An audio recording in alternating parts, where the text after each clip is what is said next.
Well, welcome back, loyal fight fans. We're going to fit this one into kind of a busy week. I do want to recap what we saw with Anthony Joshua and kind of have a go from where do we go from here moment with him. If we're being realistic, as we like to do on this channel, about the good with him, the bad with him, who he could beat realistically and who he just cannot, as far as where he's at right now. You know, really weird, man. Anthony Joshua's a guy that he has fought good competition. You hear Eddie Hearn rant about his resume. It's really not like fantastic or anything, but he has fought good competition in heavyweights, and he has had some good wins under his belt before he got the Klitschko fight, which, you know, him, beating Klitschko and having to get up off the ground to do it. That was the old bodybuilder action figure looking AJ that would let his hands go and throw punches and combinations. Almost kind of like a knockout artist back then, really. It's amazing to see where he's at now, you know, based on that, man. Because I think that the cruelest thing in this whole AJ equation is himself. I think that you're looking at a guy who tried to fix something that wasn't quite broken at all.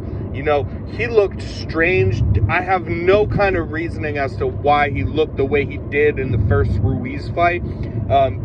We do know that Ruiz came in great shape, trained real hard, and believed in himself to get that victory. So that was one side of it. But also, Anthony Joshua did not look himself, and he was just getting dropped, shocked. It was his first fight in the States, I believe, at Madison Square Garden. He didn't know what to make of it.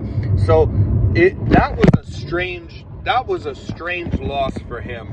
But even after that, man, he didn't take it well, because he came back and tried to point fight and win, you know, a clear, clean boxing match decision against Andy Ruiz in the rematch, but it was lackluster. And here's the thing, is that's a big, like, changing point for AJ, not just in taking the loss. It was like, why did he look so off that night in New York City, not himself? And then when he came back, you know, he clearly won the rematch, but again, you had this flip, man, kind of like this phone's doing in the car right now. You had this flip of just like the first fight with Ruiz, where he is not himself, and Andy Ruiz is kind of almost his best self. And then you had this same kind of flip, like he outboxed Ruiz, but also it was lackluster. You know, it was a little bit of a boring fight, if we can be honest. And he deserved to win it, but Andy Ruiz coming in super, super out of shape, just let it all go to his head immediately after winning the title. So you kind of had the coins flipped in either direction for either guy between those two fights. Now, Anthony Joshua what's trying to fix something that's not broken that we talked about? Well, that would be taking a guy in Anthony Joshua who, what does he do good throughout his career in the past, right? Being a physical presence in the ring, you know, his physicality. You don't necessarily need to go and drop all that weight, man. You don't need to listen to people like, oh, he looks like a bodybuilder, you know, his muscles are too big, how can he move? He did just fine back then. So fixing something that's not broken, trying to lean the muscle mass down for him, which sounds like a good idea, man, but it's just it's one of many things with him. He did that, trying to take on more boxing fundamentals late in a career where, you know, he can box enough. To be honest, in this heavyweight division, Ruiz just has really fast hands, so much faster certainly than AJ. So we all know that. But as far as like just boxing fundamentals, not getting away with things because you have an incredibly fast hands or a crazy talent that overcomes a lot. I mean, boxing fundamentals, we watched it. Like, AJ's probably a better boxer than Ruiz, right? He is not a better boxer than Tyson Fury. We know that. And we've seen over 2 fights that he is not nearly as good a boxer as Alexander Usyk. But who is he better? He showed he's better than Ruiz, just clear boxing fundamentals. sticking the jab and so on and so forth. And I think that he's better than Joe Joyce for boxing fundamentals. He can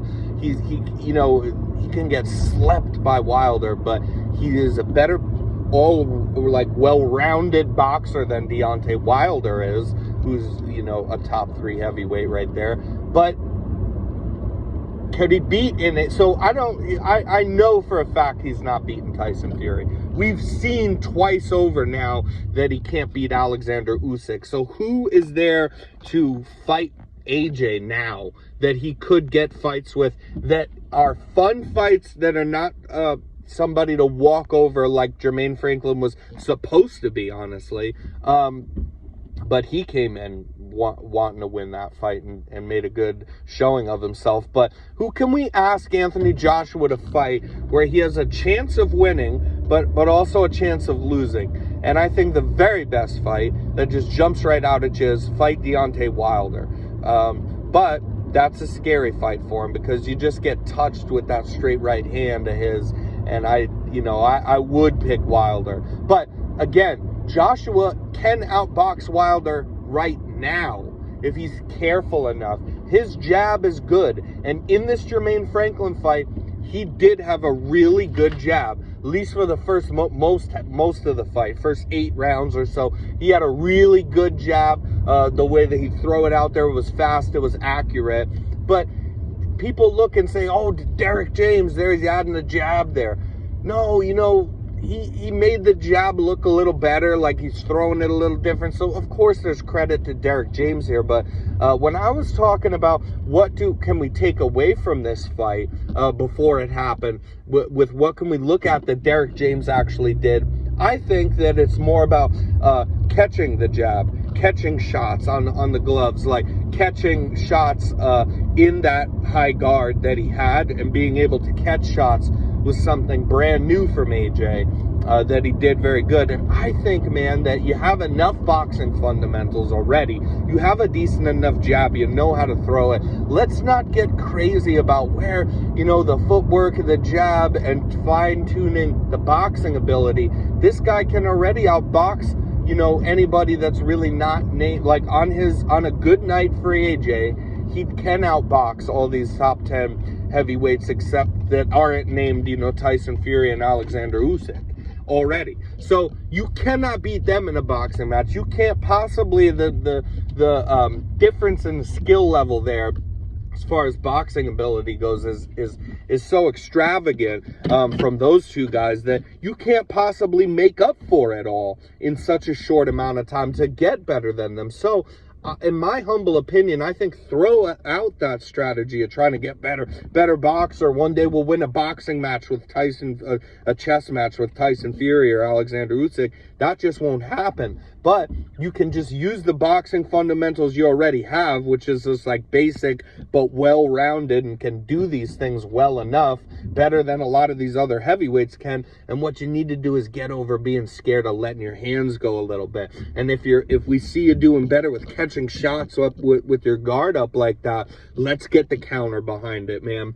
Let's get the counter behind it. Those right uppercuts from his rear hand are great. He was even using the lead hand uppercuts in the clinch with Jermaine Franklin. I liked that. But yeah, I would favor Joe Joyce to beat him right now, even though he could maybe outbox Joe Joyce. So that's a good fight, and I would favor Deontay Wilder to beat him. But that is as well a winnable fight, at least. It's a winnable fight.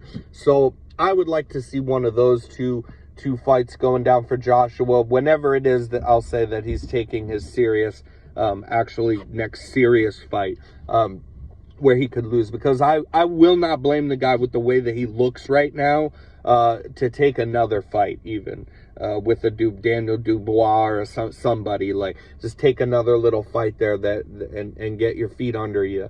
So we need to see more out of him. But let's talk about here Robeisy Ramirez defeating Isaac Dogboe as well in a good fight on ESPN that nobody seemed to care about. It was for a real world title. And let's talk about that division now for a second. We have all the belts spread out over different guys at this point who have not fought one another. And this is a sleeper division for sure, because you have You know, Mauricio Lara has the one belt. Now Ribisi got another belt there. You have Luis Alberto Lopez, who picked up a belt off Warrington in the Warrington fight. And I forget who else is there. Oh, is it Fundora? Sebastian Fundora who's down there?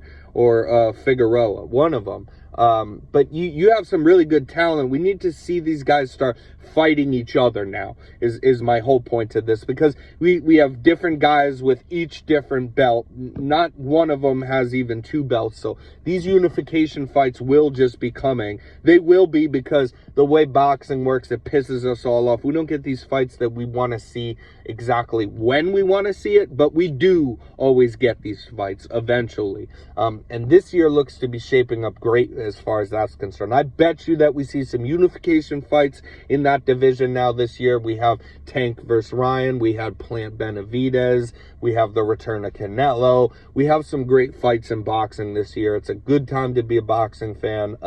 And we're going to do another episode this week. The next episode, I'm just kind of pressed for time a little bit, as you guys can see me doing this from the car for you. But that's the recap of what happened this weekend. We'll do another episode where we talk about the Shakur Stevenson fight that's upcoming, and Sebastian Fundora fight that is upcoming this weekend. So good fights on there as well. And stay tuned on the channel, man, because we will be hitting you with that in the next day or so of this week.